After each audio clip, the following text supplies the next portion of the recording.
Taste the Daily.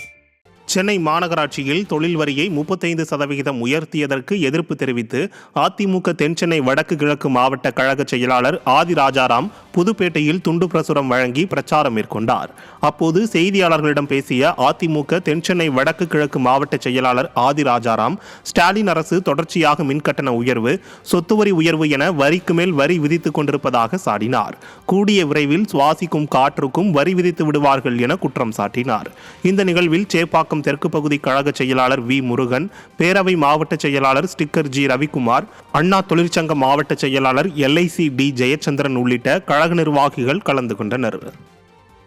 35% தொழில் வரியை ஏற்றிருக்கிறாங்க. அதே போல் வீட்டு வரிக்கு இன்னொன்று பண்ணியிருக்காங்க. மேலே இருந்து கூகுள் மேப் வச்சு மாடிகளை அளவிட்டு அதுக்கும் வரி விதிக்கிறாங்க. இவர்கள் இனி குடிக்கின்ற தண்ணீருக்கும் வரி ஏற்றிட்டாங்க. இன்னும் இவர்கள் வரி ஏற்றாதது நாம் சுவாசிக்கின்ற காற்றுக்கு மட்டும்தான். நாகையில் விசைப்படகு பழுதான நிலையில் நடுக்கடலில் படகுடன் 9 மீனவர்கள் மாயமாகியுள்ளனர். பட்டினச்சேரியைச் சேர்ந்த செல்வமணி என்பவருக்கு சொந்தமான விசைப்படகில் 9 மீனவர்கள் அக்கரைப்பேட்டை மீன்பிடி துறைமுகத்திலிருந்து கடலுக்கு மீன்பிடிக்க சென்றனர். நடுக்கடலில் மீன்பிடித்துக் கொண்டிருக்கும் போது விசைப்படகு திடீரென பழுதான நிலையில் செல்வமணி வாக்கி டாக்கி மூலம் நாகை மீன்வளத்துறைக்கு தகவல் தெரிவித்தார். இதையடுத்து மீனவர்களை மீட்க அதிகாரிகள் கடலுக்குள் சென்ற நிலையில் பழுதான விசைப்படகையும் மீனவர்களையும் காணாததைக் கண்டு அதிர்ச்சி அடைந்தனர். மாயமான மீனவர்களை மீட்க மத்திய மாநில அரசுகள் உடனடியாக நடவடிக்கை எடுக்க வேண்டும் என கோரிக்கை எழுந்துள்ளது. பொங்கல் பண்டிகைக்கு இன்னும் சில நாட்களே உள்ள நிலையில் தஞ்சை மாவட்டம் கும்பகோணம் பகுதியில் மஞ்சள் பயிரில் கிழங்கு வளர்ச்சியின்றி காணப்படுவதால் விவசாயிகள் கவலையடைந்துள்ளனர். பட்டீஸ்வரம், பம்பப்படையூர், சோழன் மாளிகை உள்ளிட்ட பகுதிகளில் பல ஏக்கர் பரப்பளவில் பொங்கலுக்கான மஞ்சள் சாகுபடி செய்யப்பட்டுள்ளது. இந்த நிலையில் கடந்த மாதம் பெய்த மழையின் காரணமாக மஞ்சள் பயிர் முழுவதும் நீர் சூழ்ந்ததால் கிழங்கு வளர்ச்சி பாதிப்படைந்துள்ளது. இதனால் பாதிக்கப்பட்ட விவசாயிகளுக்கு அரசு உரிய நிவாரணம் வழங்க வேண்டும் என கோரிக்கை எழுந்துள்ளது. தலையெல்லாம் கொட்டி போயிடுச்சு. நாங்கள் இப்போ ஒரு ஏக்கரை 50,000 ரூபாய்க்கு செலவு பண்ணியிருக்கோம். அது செலவு பண்ண காசு கூட எங்களால் இப்போ எடுக்க முடியாத பிறகு. ஆனால் ஒரு மஞ்சள் 10 ரூபாய்க்கு கூட போகாத பிறகு இப்போ நாங்கள் என்ன பண்ண போகிறோம்னு தெரியல. நீங்கள் ஏதாவது அரசாங்கம் பார்த்து ஏதாவது ஒரு முதல் உதவி செஞ்சால் எங்களுக்கு நல்லாயிருக்கும்.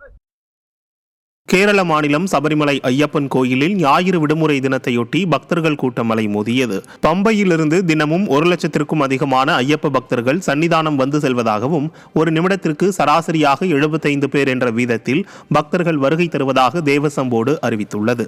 டிசம்பர் 30ஆம் தேதி அன்று மகர விளக்கு பூஜைக்காக நடை திறக்கப்பட்ட பின் கடந்த ஜனவரி 3ஆம் தேதி அன்று அதிகபட்சமாக 1,176 பேர் தரிசனம் செய்துள்ளனர். வரும் ஜனவரி 14ஆம் தேதி மகர விளக்கு பூஜை நடைபெற உள்ள நிலையில் ஜனவரி 15ஆம் தேதி வரை ஆன்லைன் முன்பதிவு முற்றிலும் நிறைவடைந்துள்ளது. இந்த நிலையில் விடுமுறை தினமான ஞாயிற்றுக்கிழமையில் காலை முதலே கூட்டம் அலைமோதியதால் தரிசனம் செய்ய 4 மணி நேரத்திற்கும் மேல் பக்தர்கள் காத்திருக்க வேண்டிய நிலை ஏற்பட்டது. டங்ஸ்டன் கனிம சுரங்க ஏலத்தை மத்திய அரசு முழுமையாக ரத்து செய்ய கோரி மதுரை மாவட்டம் மேலவளவு கிராமத்தில் பொதுமக்கள் போராட்டத்தில் ஈடுபட்டனர். அரிட்டாப்பட்டி கிராமத்தில் உள்ள பல்லுயிர் வாழும் பாரம்பரிய தளத்தில் 500 ஏக்கரை மட்டும் விட்டுவிட்டு மற்ற பகுதிகளிலும் மறு ஆய்வு செய்யப்படும் என மத்திய அரசு அறிக்கை வெளியிட்டுள்ளது. இதற்கு எதிர்ப்பு தெரிவித்து பெண்கள் ஒப்பாரி வைத்து மத்திய அரசுக்கு எதிராக கோஷமிட்டு போராட்டத்தில் ஈடுபட்டனர். நிர்வாகத்திறனற்ற திமுக அரசு இந்த விவகாரத்தில் விளம்பரத்திற்காக தீர்மானத்தை மட்டும் நிறைவேற்றிவிட்டு கை கட்டி வேடிக்கை பார்ப்பதாக குற்றச்சாட்டு எழுந்துள்ளது.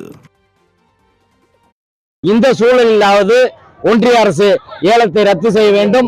தமிழ்நாடு அரசு சட்டப்பேரவையில் தீர்மானம் நிறைவேற்றினால் மட்டும் போதாது. சட்டப்பேரவை தீர்மானத்திற்கு சட்ட ரீதியான அங்கீகாரம் எதுவும் கிடையாது. தமிழ்நாடு அரசு எப்படி காவிரி டெல்டா மண்டலத்தை பாதுகாப்பதற்கு ஒரு சிறப்பு வேளாண் சட்டத்தை இயற்றினார்களோ அதே போல ஒரு சட்டத்தை இந்த மேலூர் பகுதியை பாதுகாப்பதற்கு இயற்ற வேண்டும். அப்போதுதான் இந்த பகுதி என்பது நிரந்தரமாக பாதுகாக்கப்படும்.